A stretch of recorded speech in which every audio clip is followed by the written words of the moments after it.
bildirmək daha yaxşı olmaz ki, məsələ gəlib o dərəcəyə, partlayacağı dərəcəyə çatmasın. Belə deyim, biz insanlar bir ruhi halda oluruq da, düzdür. Bir şey mövzu eləmək üçün hər birimiz bir gündə mübarizə aparırıq həyatla, düzdür və bəzi şeylər qıcıqlandırır bizi, bəzi şeylər yorur. Trafikdə baş verən bir şey səni yorur və evə kimi onu daşıyırsan. İşdə rəhbərliklə, iş yoldaşları arasında bir şeyi gətirirsən evə, düzdürmü? Mən deyirəm müzakirə olunsun, amma bir şey dəqiq olmalıdır ki, bu şey müzakirə olanda hər iki tərəf o ruh halında olmalıdır. Hər iki tərəf əmin olmalıdır ki, onun beynini qıcıqlandıran bu dəqiqə başqa bir hadisə, problem yoxdur. Yoxsa onu da bura tökəcək, yəni. Düzdürmü? Əgər o varsa, bu dəqiqə emosiyanız o deyilsə, tövsiyəm saxla. O deyil. Üstündən keç, yəni. Yəni, mən bir insana bir şey başa salmaq istəyirəmsə, birinci onu çek eləməliyəm ki, bu insan bu dəqiqə məni dinləyəcək ruh halındadır, yoxsa onun dərdi bu dəqiqə başqa şeylə uğraşır. Beyni başqa yerdədir, yəni. Düzdürmü? Siz bir xanım kimi, bir kişi ilə bir şey müzakirə, birinci nəyə əmin olmalısınız? Mənlənsən, yəni frekans mənlənsən, yəni o beynində pul problemi düşünürsə sizlə deyil. O beynində futbol düşünürsə sizlə deyil. Onun beynində bu gün maşında filan şey problem yarandısa, ayda onun yağını mən necə, indi onu necə dəyişəcəm deyirsə sizlə deyil o. Bir dənə onu çək edin ki, mənlənsən, buradasan, hə. Ondan sonra giriş elə bilərsiniz mövzuya. Amma bu mövzuda da dediyim kimi siz də obyektiv yanaşacaq ruh halında olmaz, o da obyektiv. Yoxsa o söhbət bir xoş bir yerə getməyəcək yəni. Tamam mı? Üstünə gəl bir də bizim bu coğrafiyada aldığımız travmalar. Tamam mı? O da ayrı bir dərddir. Yəni sənin həmkarın sənə qarşı bir şey edir, düzdürmü? Sən bundan xoşlanmırsan, amma xoşlanmadığın onun elədiyi deyil. Onun elədiyi buydu. Amma sən bu eyni şey həyatın boyu bunu sənə yaşadıblar. Bu artıq bu deyilsən, bu artıq budur. Bu sənin üçün damara basmaq deməkdir. Çünki sən bu iynəni həyatın boyu kimlərdənsə almısan, o sənin şeydir də, veto, no yerindir, mənim orama dəymə.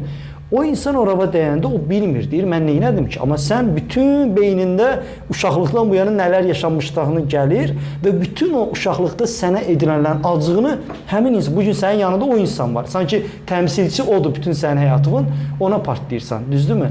Ona görə də onu da bilməlisiniz ki, mənim bir yerdə olduğum insan həyatda hansı travmalardan keçib, nələri yaşayıb, nələrdə onu incidiblər, mən o nöqtələrə toxunmamalıyam.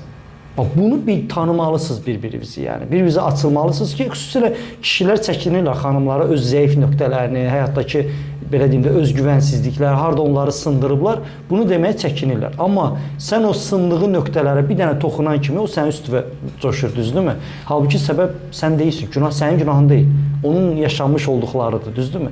Sizdə də eynisi olur, yəni. Tutaq ki, valideynindən aldığın bir şeyi eynisini həyat yoldaşın eləyəndə, sevdiyin insan eləyəndə həmin dəqiqə reaksiya verirsən.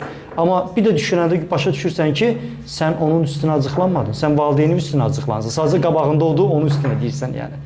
Əslində həmin momentdə beyin ona ayırt eləmir. Həmin örüntü deyir də, nötriklər, həmin travmaya qayıdır, ona reaksiya verilmiş kimi hiss edir özünü. Tutaq ki, anası və hansı bir valideyni o travmanı yaşatdığı momentdə axı içində qalıb o reaksiyanı verə bilməyib. İndi partneri həmin şeyi yaşadır ona, o da həmin yarımcı qalmış reaksiyasını ona... Və bu bir üsyandır ki, mən artıq yenə o şeyi yaşamayacağım üsyanıdır. Eyni şeyi sənlə də onu yaşamayacağım üsyanıdır, yəni. Bu belə bir şeydir, yəni. Tamam. Bəs yaşının qarşısındakı nə günah vardı? Yəni, qarşısındakı adam da deyir ki, mən bir dəfə də özlüyüm, iki dəfə də özlüyüm. Yəni, sən hər zaman İndi gəlir o, düzdürmü? Ha, okey. Həmin vaxtda bir tərəf oddursa, o birisi nə olur? Su olur. Sakinləşdik, ikimiz də su, sakin. Bax, dediyim ki, bayaq o mövzu. Müzakirə olunmalıdır ki, səndən bu mövzuya bu qədər reaksiya gözləmirdim. Mənimlə bölüşə bilərsən, mən niyə fikir vermişəm ki, bu mövzuya sən sərt reaksiya verirsən? Nədir problem? Yəni, mən eləmərəm, mən o məsələdə o mövzuya bir daha girməyəcəm, tamamdır. Amma səni tanımaq adına istəyirəm ki, niyə? Sən də oradan onun qəlbini oxşayaraq bunu soruşsan, deyirsən, açıb deyəcək ki, mənə, nə bileyim, 18 yaşımda mən filan, bu mövzuda mənə filan şeyi incidiblər, tutaq ki də. Onda başa düşürsən ki, onda deyə bilərsən, o siz deməyəcəksiniz. Özü deyəcək ki, bilirəm, sənlik bir şey yox idi. Yəni, mən sadəcə o şey verəcək, yəni. Tamam. Sadəcə bunu o bir qəşəng söz dedik. Siz dediyiniz Amerikan kinolardır, bura Azərbaycanda. Təbii ki, bu Azərbaycandakı münasibətlərdə bunu biraz eləmək çox çətindir də, yəni. Amma eləyəndə alınır. Burada iki insanın da olgunluğu lazımdır yani. Tamam. Bizdə problem nədir? Biz necə tərbiyə olunuruq? Ailə qururuq. Ailəni qurmamışdan artıq sən ailə yoldaşı və həyat yoldaşı sən kimi, biz kimi yox, rəqib kimi, qarşı cəbhə kimi yetişdirilirsən yəni.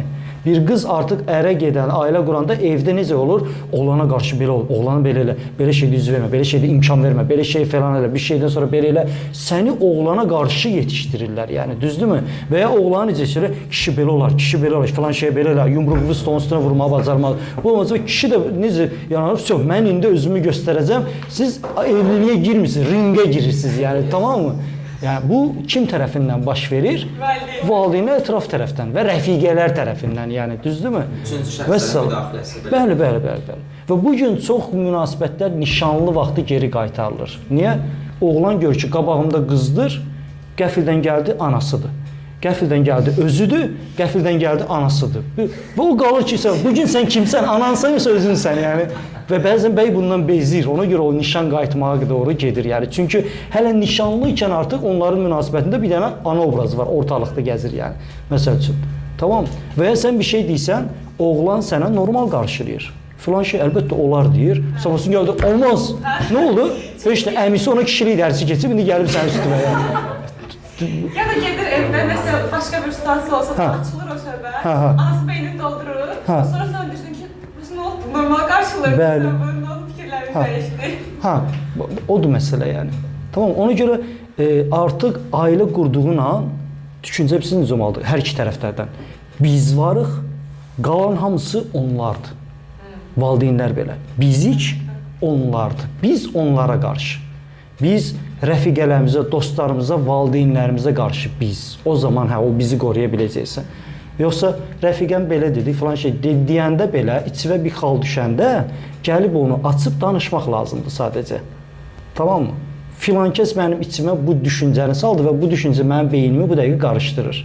Gəl bunu müzakirə edək, tutaq ki də. Tamam mı? Amma rəfiqəm bir şey dedi, mənim beynimə düşdü o düşüncə.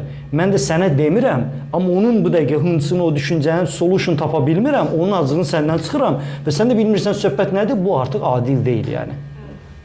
Tamam mı? Belə.